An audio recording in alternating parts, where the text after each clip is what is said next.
That's a pass. The Hollow King's armies did not march for plunder, alone. They marched for passage. The pass of Virelin cut through the Ashvale Mountains like a wound that had never fully healed, narrow, steep, and ancient. Every conquering force in 3 centuries had understood the same truth. Whoever held Virelin held the Western kingdoms, their supply lines, their harvest roads, their throats. The Hollow King understood this too. His warband's orders were simple. Push through Virelin, raise whatever remained of the old garrison settlement clinging to the far side, secure the mouth of the pass before the Thaw opened the lowland roads. Conquest could follow later, at leisure. But the pass came first. The lieutenant who led them was a creature named Vrakas, 8 feet of iron-grey muscle and old scar tissue, with a jaw like a castle gate and a habit of counting his enemies before he killed them. He had taken passes before, fortresses, walled cities. He had never been troubled by 3 people standing in the rubble. Caldrin was tuning his lute when the warband came over the ridge.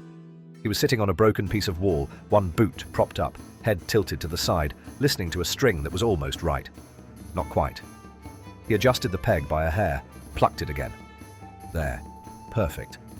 They're earlier than I thought, said Ceres beside him.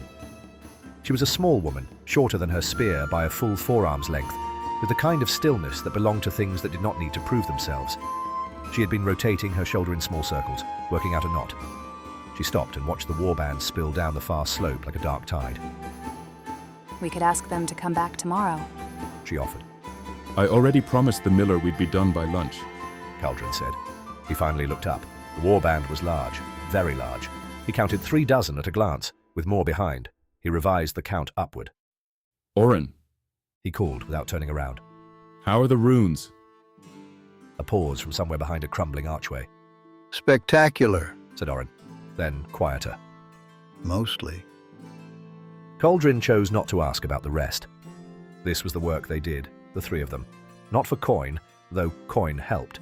Not for glory. The miller and his family were in the cellars beneath the settlement. 7 other families were with them, 41 people in total. Virelin Pass was the only road north to the free towns, and if the warband sealed it, those people had nowhere to go before winter. So here they were. Vrakas crossed the rubble field with his lieutenants at his flanks and contempt on his face. 3. He said. 3. His second confirmed. He stopped 20 yards out. It was not caution, it was curiosity, the way a man might pause to look at an oddly shaped stone before stepping on it. What is this? He called. The bard looked up pleasantly. A negotiation. He said jokingly. We'd like you to turn around. Vrakas laughed. It sounded like boulders settling. Kill them. He said. The front line surged. Caldrin stood, lute in hand, and played a chord. It was not a loud thing. It did not shake stone or summon fire, but it moved through the air with a precision that did not belong to sound, threading between the charging bodies, bending something subtle in their inner ear, in the part of the mind that understood where a step was supposed to land. The front rank stumbled, not from pain, from uncertainty. Their feet did not agree with the ground. Their distance to the target kept arriving slightly wrong. Enchantment. One of them snarled. Rhythm. Caldrin corrected, stepping aside as a blade cut the space where his neck had been.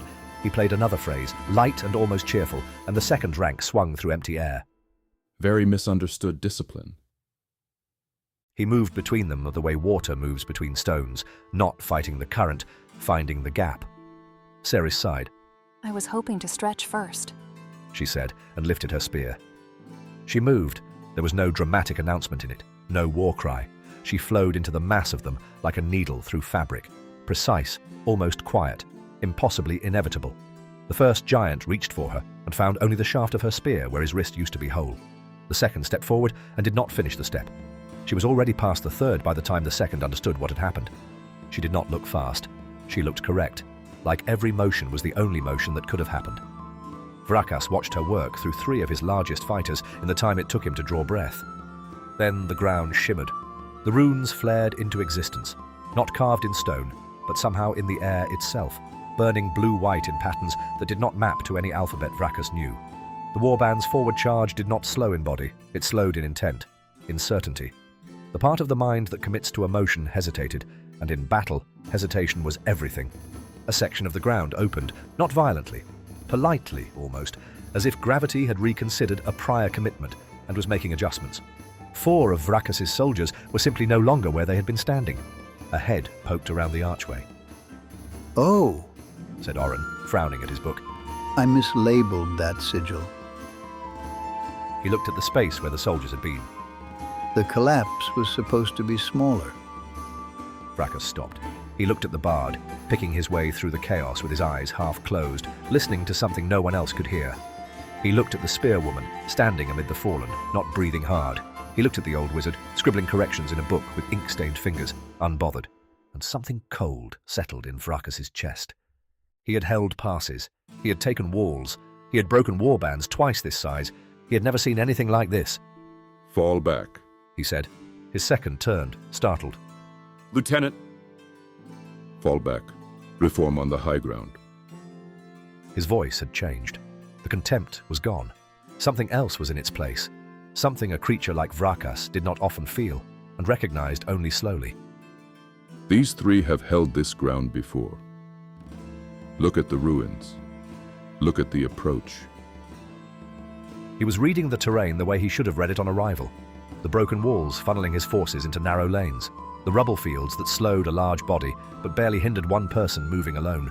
The sightlines from the archway. They chose this ground. They prepared it. They're humans. His second said. They're strategists. Vrachas said. Move. The warband pulled back, grudging and wounded, up the far slope. They did not rout. Vrachas would not permit a rout. But they moved, and they did not return. Cauldron sat back down on his piece of wall. He looked at the lute. The last string had frayed at the peak of the final chord. He ran a thumb across it. He would need to restring it before the next time. He exhaled. Ceres was already wiping her spear with a cloth, economical and calm. Oren had gone back to his book, muttering about sigil notation. Next time, Ceres said. we charge more. Cauldron raised an eyebrow. For the fighting? For the lesson. She nodded toward the retreating warband. Tuition. They learned something today. That has value. Cauldron thought about it. I'll add a line to the contract. The pass was quiet. The families in the cellars would not emerge for another hour until they were certain it was safe. The miller's daughter would bring bread and 2 warm broth, and she would cry a little from relief, and Oren would spill his on his book. But that was later. For now, Cauldron leaned his head back against the cold stone and closed his eyes. Somewhere behind him, Ceres settled her spear across her knees. Somewhere past the archway, Oren scribbled. The pass held. Vrachas filed no formal report. He said nothing to the Hollow King's council about what had happened at Virelin, partly because the council would not have believed the details, partly because he was still turning those details over in his mind, examining them, fitting them into a shape he could use.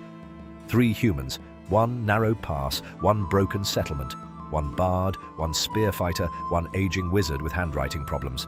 And yet, he had lost 11 soldiers. He had lost his position. He had lost the pass.